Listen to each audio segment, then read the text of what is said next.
Hi everyone, what's up? My name is Anna, and I will be starting this podcast series video every after I have a new learning or revelation that comes from the Lord because I don't want to lose it or forget about it, and maybe I can share it with other people and maybe it can bless them or they can learn something from it. Yeah. So for now, I still don't have anything in mind about this podcast, but all I know is I want to start uploading videos every time I have this new learnings from the Lord. So yeah, no name podcast yet. I will think about it and ask the Lord later. But for now, I will just be shooting this one. Kalupay, wala pa eh.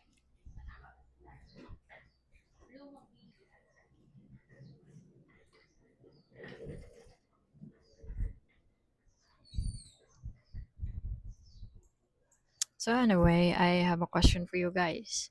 What is your current fear? Is it fear of, I don't know, failure, rejection, fear of losing control, or maybe fear of the unknown, your unknown future, your,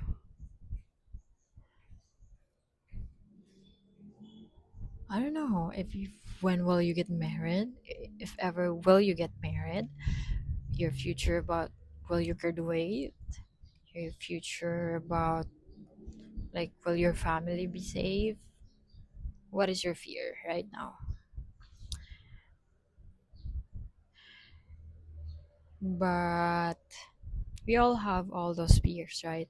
Currently, actually, that's why I want to share this one because lately I realized that I've been entertaining this fear in my life this past few months. And thank God for speaking to me about this one. That now I am already enlightened about this. So for just want to share that recently I've been having a lot of fear, especially to the unknown. Like my fear for the future. One is will my father or my family will be saved. Like I know I should not lose hope, but there are certain situation or hard posture in my family right now that but I know yeah, so that one. Second is maybe about my future. Well, I still be in this kind of situation, especially finances, 5 to 10 years from now, or even 3 years from now. What will be my next year look like? Those kind of fear, and yeah, will I still be able to achieve my dreams or the things that I want to do for my family? Like maybe my ultimate desire is to really be able to be financially stable to the point that I can let my papa retire and tour him to different kind of places that he haven't seen in his lifetime. So those kind of things, or maybe fear that I won't. This one's funny. I won't get married, and because of with all these rumors of wars and all and thing that's happening in the world right now. Don't get me wrong, I am so excited that if God will return, like Jesus will be back now, I want him to do that. But Lord, what if I don't get married before you come back? Just kidding, just kidding. I know that uh, um, I desire more of Jesus come back than getting married. But yeah, I'm just a girl who desires to get married. Anyway. So yeah, those are my current fears. But here is my question. What if the fear that we feel isn't actually from the Lord? Like, have you guys ever thought about that one? Because, is it, wait, let me check. Yeah, Second Timothy verse 1, chapter 1, verse 7. For God did not give us the spirit of fear, but of power and of love and of a sound mind. So if fear is not from Him, then why do we still live like this? Why do we still live like um this fear is have power over us? So yeah, that's what we're going to answer in this few minutes of this video podcast. So if you look back at the Old Testament, you'll notice something powerful and frequent. So currently I'm reading the last book of Torah, which is Deuteronomy, and this is the frequent observation that I have over and over again, like literally every other chapters, every pages that I flip. God always tells his people the same thing. Do not be afraid. Do not fear. Do not fear these people. Do not be afraid. For example, I have this in my note in Deuteronomy 31:6. Be strong and courageous. Do not be afraid or terrified, for the Lord your God goes with you. He will never leave you nor forsake you. And then again, we have, I'm just jumping from verses to verses. Really, there's a lot in Deuteronomy, but I'm just highlighting like the major, or let's say well known verses about fear. Also in Joshua 1:9, do not be afraid, do not be discouraged, for the Lord your God will be with you wherever you go. Like, even in Deuteronomy alone, every chapter, especially when Moses told the Israelite that this is how, uh, this is what you will do when you go to the promised land and you encounter your enemies and they want to go to war with you. Do not fear them first, do not fear them. Or any other commandments from the Lord that Moses told the Israelites, there's always the sentence that do not fear them. So, yeah, that's, but yeah, based on those verses that I've mentioned, think about it. If you think about the what's this, the context, especially when the Israelites still wandering in the wilderness, they haven't yet conquered or set foot in the promised land. These people are not, let's say, not living an easy life, right? Like they've been in the wilderness, it's very hot, all these things that they need to transfer from one place to another. So they were facing at the same time enemies. They need to go to war or to go to battle with different kind of people and nations. Yeah, they were facing wars and their enemies. And of course uncertainty during those times.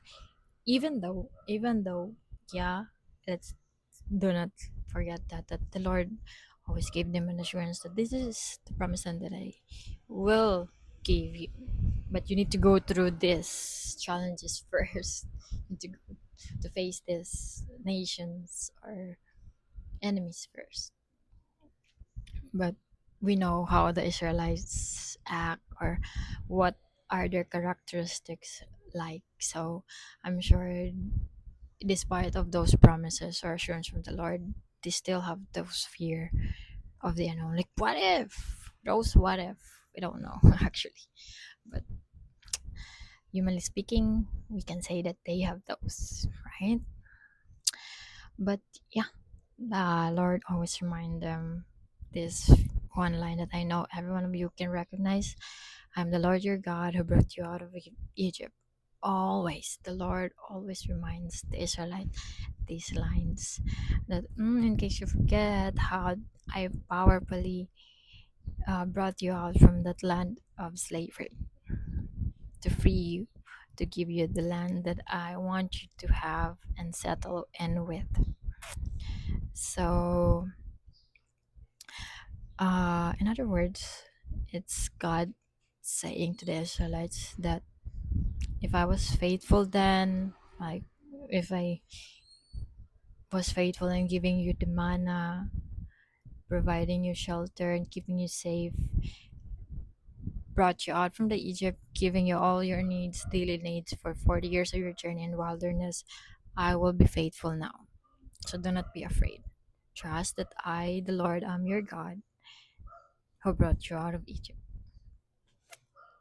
So, in connection with that, it doesn't stop there. If we go from Old Testament to New Testament, we can see that fear is also present during Jesus' times, right? We see it on the Israelites on Jesus' times, or even in the disciples of Jesus. One example that I can think of is Peter. Remember the story when Jesus walks on the water? Uh, let's be reminded that Peter was one of the closest disciples of Jesus. Yeah. So Peter was someone who really walked with Jesus side by side, saw the miracles that Jesus performed, like in person, and still, when the storm came, the story again, when Jesus walks on the water, he sunk. We maybe many of you have heard a lot of sermons about why Peter sank on the water, so on like that. But one thing that we know is that he sunk because he doubted and he feared, and that fear took him over, and he lost his focus from Jesus, and he sunk into the water. Or another example, when Jesus was about to be crucified, Peter denied Jesus 3 times out of fear, because he feared people during those times na. But even I cannot condemn Peter during this time. I'm not sure if I were to be on his shoes during those times. Yeah, but yeah, that's a point. Another another um story where Jesus' own closest disciples feared fear feel feel feel fear, and then so he denied Jesus. But yeah, we saw the hope of that story when Peter denied Jesus.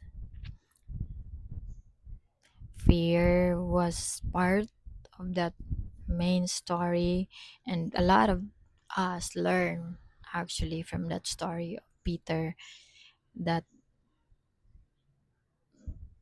was conquered by fear and denied Jesus. But it was never the end of it. It was never the end of his story, because God doesn't qualify you for being afraid. He transformed you through it. So yeah, power of God, Peter repented, remorse to what he did to Jesus at that time, and his action was good result.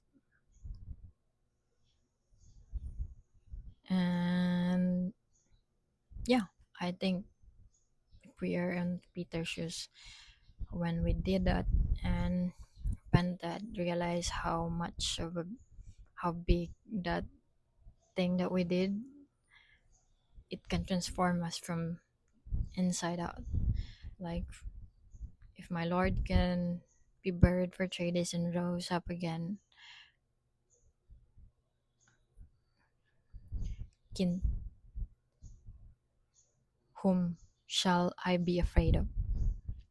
So yeah, and again, as I was saying, because of that story, many of us learned that um, fear is really not from the Lord.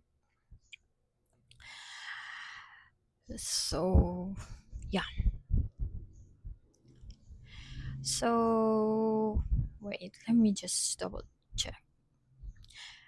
Yeah, so here's where it gets deeper. So here's where it gets deeper, no? Because while God tells us not to fear anything from this world, there is one thing that He tells us to fear with, or there's one thing or one kind of fear that He actually commands us to have. In Proverbs 9:10, it says, "The fear of the Lord is the beginning of wisdom." Or in Ecclesiastes 12:13, "Fear God and keep his commandments, for this is the duty of all mankind." Or we see this a lot in other early books in the Old Testament, especially in Torah, where God always says that, uh, or Moses says that, "Do not fear them, fear the Lord your God, so that it may go well with you." Something like along those lines. Yeah. So let's just be clear that this kind of fear isn't like the fear that we felt right now, like the fear that we have, the one that I mentioned earlier, or even how what Peter had or what the Israelites had. This isn't the kind of fear that's like anxiety or panic kind of fear. This is the fear the Lord's the fear of the Lord is different kind of fear. It's the fear this fear is a reverence, not an anxiety kind of fear or a panic fear, but this is reverence,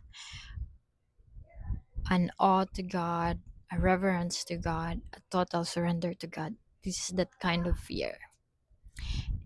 It is the kind of fear that puts um, everything else into perspective. Because when you truly fear God, you stop fearing everything and everyone else. So maybe the goal isn't to wipe out or eliminate fear completely, because again, fear is still uh, what makes us human. Maybe it's to redirect our fear from fear of the world to reverence to the one who holds and made the world, from fear that paralyzes to fear that produces wisdom, strength, and peace that transcends all understanding. So whatever fear we walk on with today, or in this current time, in this current situation, with all these wars and oil, gas prices hiking, rising, inflation, let us not we should not let this fear define us. Instead, we should let God turn this fear into His favor. Wow, that's a good line, actually. Actually, it's from a song. I think it was. There is not my future. Yeah, yeah, something from uh, "Fear is not my future." I think is the title. The singer is Brandon Lake. I think "Fear is not my future." You are something. So yeah, to end this video, it's already 20 minutes.